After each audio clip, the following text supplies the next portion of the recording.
Assalamualaikum warahmatullahi wabarakatuh.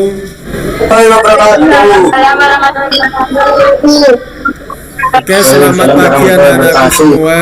Semoga pada hari ini kalian semua dalam kondisi yang sehat, kondisi semangat dalam mengikuti pembelajaran daring pada pertemuan kali ini. Oke, sebelum kita mulai, kita berdoa dulu. Silakan bisa dipimpin ketua kelas untuk berdoa dulu. Teman-teman, mari kita berdoa mulai. Ya, selesai. Sebelum kita mulai pembelajaran pada pertemuan kali ini, nanti jangan lupa juga anak-anak untuk mengisi absensi di link Google Formulir yang sudah saya bagikan di grup kalian ya. Materi kita pada pertemuan kali ini adalah sejarah perkembangan sosiologi. Tujuan pembelajaran kita melalui pendekatan saintifik dengan menggunakan model pembelajaran Discover Learning. Peserta didik mampu menelaah sejarah perkembangan sosiologi dengan baik. Sebelum kita ke materi, kita coba untuk mengingat kembali materi sebelumnya. Materi sebelumnya kita mempelajari mengenai apa? Ada yang masih ingat? Definisi sosiologi dan objek kajian sosiologi. Ya, definisi sosiologi dan objek kajian sosiologi. Oke. Objek kajian sosiologi ada berapa? Ada dua, Pak. Ya, apa dan apa, Mbak Iin?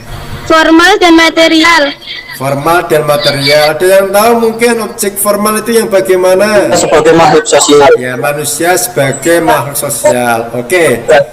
Kita sekarang melanjutkan materi kita. Kita bahas pada hari ini adalah mengenai perkembangan sosiologi. Jadi perkembangan sosiologi yang kita pelajari pertemuan kali ini adalah di Eropa dan di Indonesia ya. Oke. Ini ada persepsi. Ini bendera negara mana? Ada yang tahu? Prancis. Ya, gambar Prancis. Prancis. Kemudian saya tanya, kondisi yang Anda lihat ini kira-kira kondisi dalam kondisi yang damai atau kondisi yang kacau balau ya kira-kira ya? Kacau balau. Kondisi kacau. Oke. Ya memang makanya kenapa saya tampilkan gambar ini, karena memang kondisi sejarah perkembangan sosiologi itu tidak bisa dilepaskan dari sejarah kekacauan di negara Prancis ketika itu. Oke, selanjutnya saya akan menerangkan mengenai sejarah perkembangan sosiologi. Ini akan saya berikan paparan di awal ya. Sejarah perkembangan sosiologi. Sosiologi awalnya menjadi bagian dari filsafat sosial yang membahas tentang masyarakat.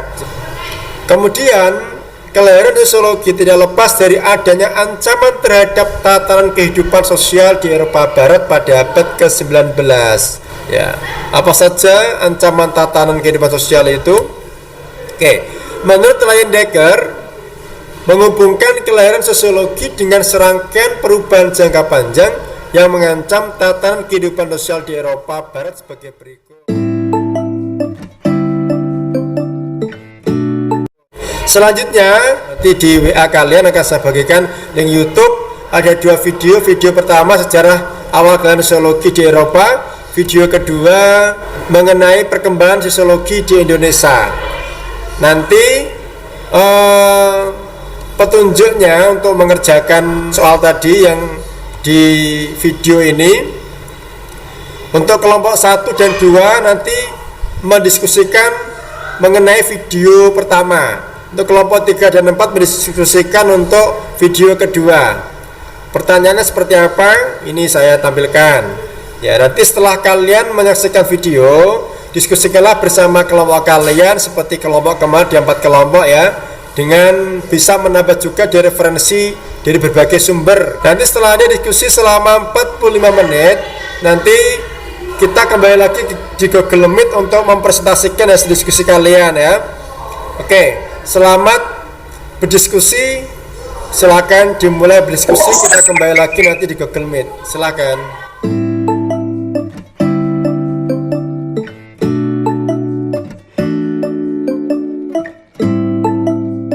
Oke anak-anak, kita kembali lagi di Google Meet setelah tadi selama 45 menit ditambah 10 menit diskusi dan penulisan hasil diskusinya. Sekarang kita saatnya untuk menyajikan materi atau mempresentasikan materi di hasil diskusi tadi. Oke.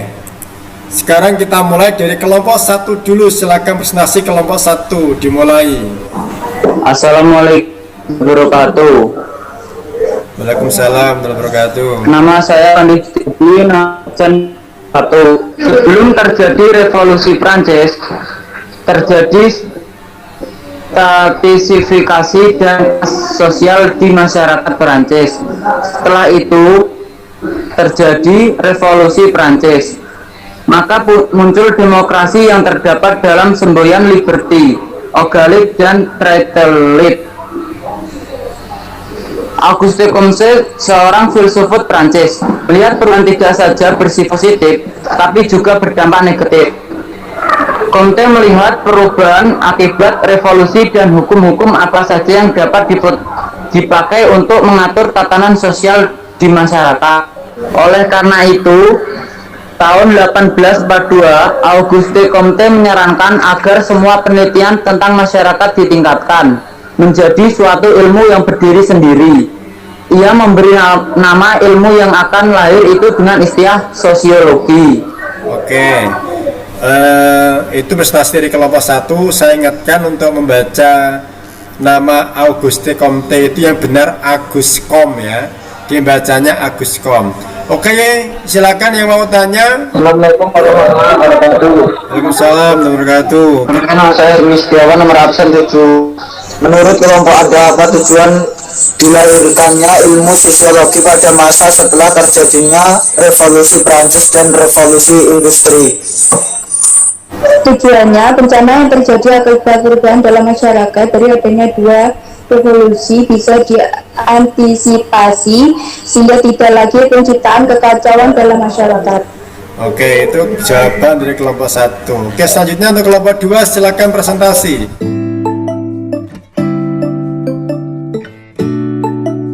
Oke, cukup ya. Jadi semua sudah presentasi. Sekarang saya akan memberikan sebuah penguatan dari 4 presentasi dari 4 kelompok tadi. Oke, sekarang akan saya berikan penguatan. Pada masa revolusi industri muncul kalangan baru dalam masyarakat, yaitu kaum kapitalis dan kaum pekerja. Pada masa revolusi Prancis, pada saat itu rakyat memulihkan kekuasaan bangsawan yang dianggap bersenang-senang di atas penderitaan rakyat, lalu membentuk pemerintahan yang lebih demokratis. Kemudian revolusi ini menyebabkan berbagai perubahan dan gejolak dalam masyarakat. Tatanan yang telah berusia ratusan tahun dalam masyarakat diobrak-abrik dan dijungkir balikan. Masyarakat di Eropa Barat mengalami kekacauan atau kondisi chaos pada saat itu. Nah, seorang Aguscom, filsuf Prancis, melihat perubahan tersebut terjadi karena masyarakat tidak lagi mengetahui bagaimana mengatasi perubahan akibat revolusi tersebut. Kemudian tahun 1842, Aguscom menyarankan agar semua penelitian tentang masyarakat ditingkatkan menjadi suatu ilmu yang berdiri sendiri. Ia memberi nama ilmu yang akan lahir itu dengan istilah sosiologi yang tertulis dalam bukunya Cours de Philosophie Positive.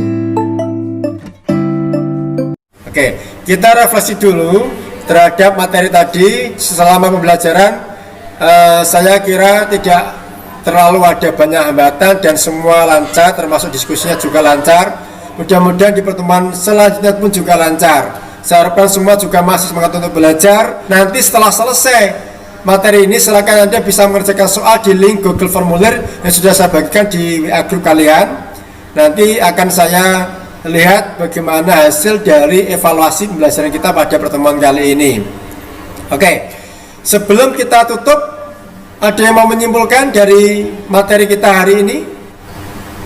Nama Sekretariat Absen 31. Kesimpulan pembelajaran hari ini adalah kita dapat mengetahui peran revolusi industri dan revolusi Prancis dalam perkembangan ilmu sosiologi menurut Aguscom, dan peran tokoh biasa Dirantara dan Sonario Kolopaking dalam perkembangan ilmu sosiologi. Oke, terima kasih Mbak Siska, betul sekali. Terima kasih pembelajaran kita pada pertemuan kali ini, semoga bermanfaat dan saya harapkan anak-anakku semua tetap semangat meskipun dalam era pandemi seperti ini. Anak-anak semangat! Semangat! Oke, terima kasih. Saya kira wassalamualaikum warahmatullahi wabarakatuh. Waalaikumsalam.